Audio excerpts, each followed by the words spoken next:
Alright, now that we know what JavaScript actually is, let's now learn how to write code in a special JavaScript file and then how to run the code in the browser. Now, to get started with this section and with this course, you need to start by downloading the starter code from this GitHub repository that I created for this course. So this repository is at this URL here, which, in case you missed it, is at the very beginning of the course. So in the first text lecture of the first section. And in order to now actually download all of the starter code, all you need to do is to click on this green button here and then download zip. Okay? Now, by the time you're watching this video, GitHub, which is this website where developers basically host code, so later this website might look a little bit different, but just watch probably for a green button, which then says download zip. All right. Now, if you're on a smaller screen, or maybe on mobile, then this green button will actually not be visible here.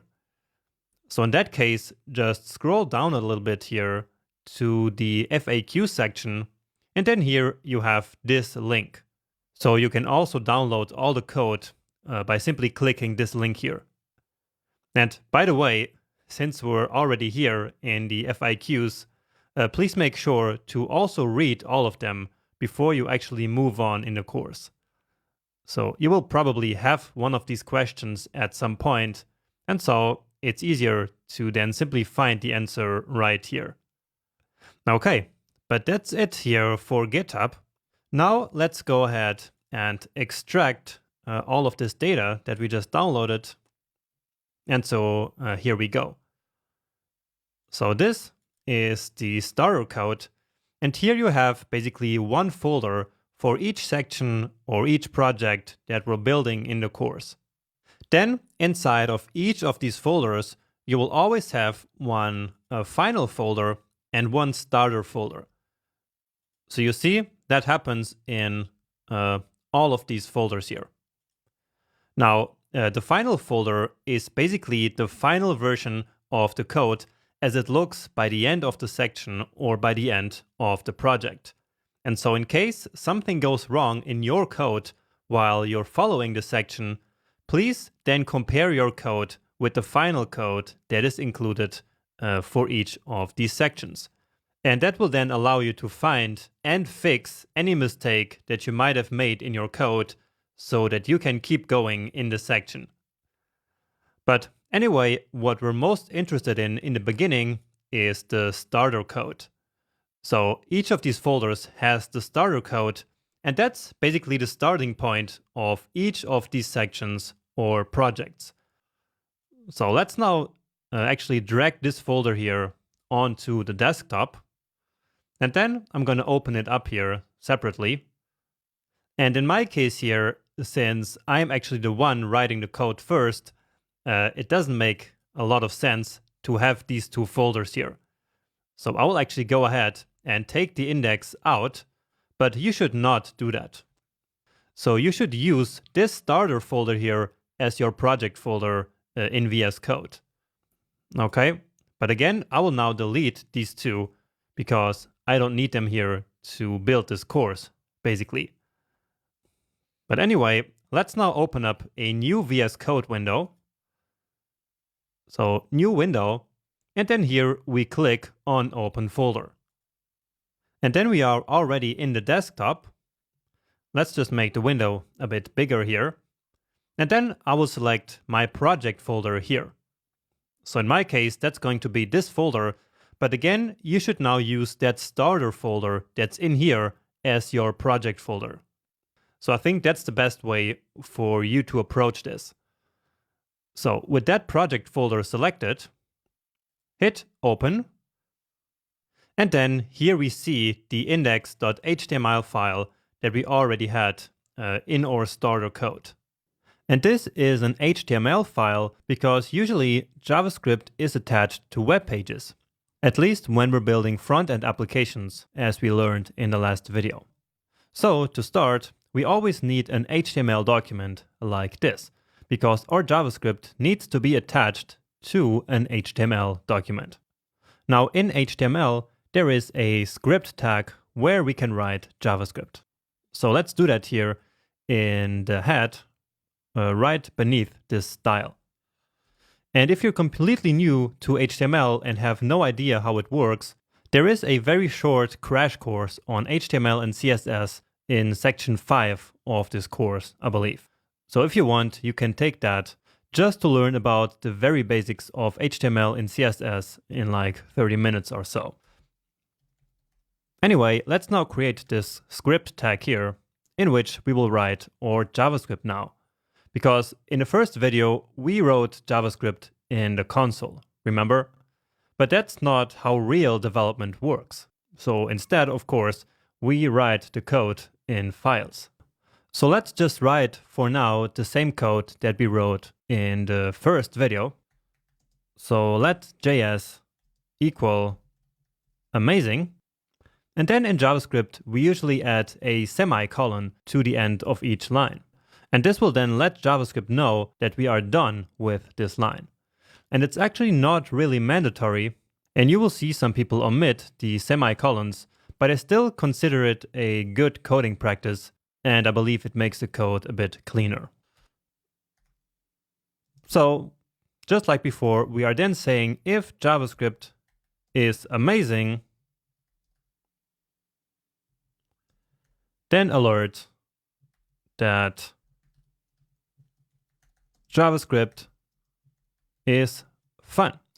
And once again, don't worry yet about how this code here works, okay? Just type it for now and just have a general idea of what it does.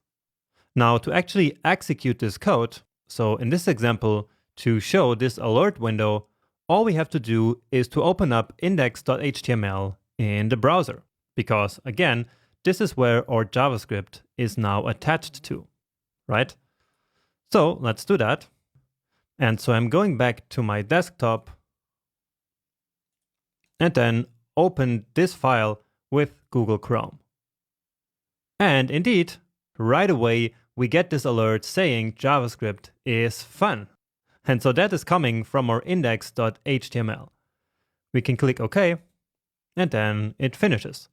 And we see our starter file, which is actually this text. So if you see in VS Code, JavaScript Fundamentals Part 1 in this H1 tag is exactly what we see here. And so we opened up the right page, and also our JavaScript is working. So if we reload this page now, we should see that alert window again. And indeed, here it is. Okay, let's push this to the side here. Here's the code from our previous lecture, VS Code, and push it to the other side. Okay, we can then get rid of this sidebar here that we don't need by hitting Command or Control B, or by clicking this file icon. And with this, we have enough space to see the editor and the browser here on the other side. So let me show you something very important now, which is how to see results from our code back in the browser. So let's take this math operations that we did in the previous lecture. So that was 40 plus 8 plus 23 minus 10. Let's give it a save. And you see that JavaScript actually automatically formatted this code. And I will show you later how you can set that up for yourself. Anyway, if we now reload this page here, where do you think this result will appear? So clearly it's not in this alert, and it's also nowhere on this page, because we didn't tell JavaScript to put it on the page. So let's open up the inspector here, and I will do inspect, and then the console, and then again increase the text, command plus, plus, and plus again. And you see that the result is also not in the console. So why is that? Why is this result not in the console like it was before? Well, it's because the console is just an environment that was built to execute small pieces of code and then show results immediately. So just like we did in the previous lecture. But it doesn't show results of our operations in code by default. Now, if we still want to display results, for example, from a calculation like this here in the console, we need to tell JavaScript to explicitly output that result to the console. And we can do that using a special function called console.log. Okay? And then if we take this code here and copy and paste it, and then save it, and then reload, then we need to click OK so that JavaScript can move on to the next line. And then we actually get the result printed to the console here. And it actually says that it's coming from index.html at line 31. And so that's exactly the line where we did do this computation. Okay, but let's recap here, because I know that this is confusing for many beginners. So in the last lecture, we were already in the console, and so then there was no need for using console.log. We also needed no script tag when we were in the console, right? But now we are actually in a script and no longer in the console. And so now we need to explicitly say console.log whenever we want to access the developer console like we did here. Okay? So basically, this is like building a bridge between our script here and the developer console on the other side that lives in the browser. And now to finish this lecture, let's actually take this JavaScript code out of the HTML file and put it into its own separate JavaScript file. So what we have right now, this script here, is called an inline script. And the only advantage of an inline script is that we don't have to load another file.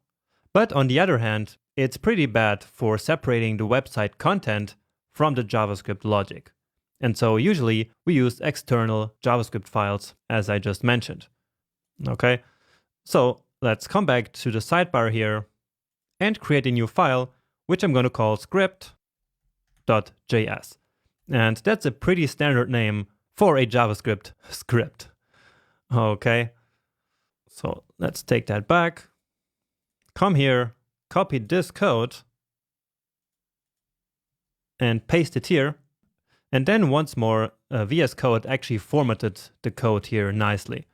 If it didn't on your computer, then just do that manually, and I will show you later how to set that up. Okay? And now we can get rid of this script here. Great. Now we have a better separation of concerns between presentation and logic, and this also makes it easier to maintain code in the long run. All there is to do now is to link this JavaScript file to the HTML file, because right now our HTML has no way of knowing where the code is actually located. So if we execute this code by reloading the browser, now nothing will happen. Again, because this HTML file right now does not know where to find the JavaScript code. So let's do that connection. And we usually do that at the end of the body tag. Okay. And actually we will use script again. All right.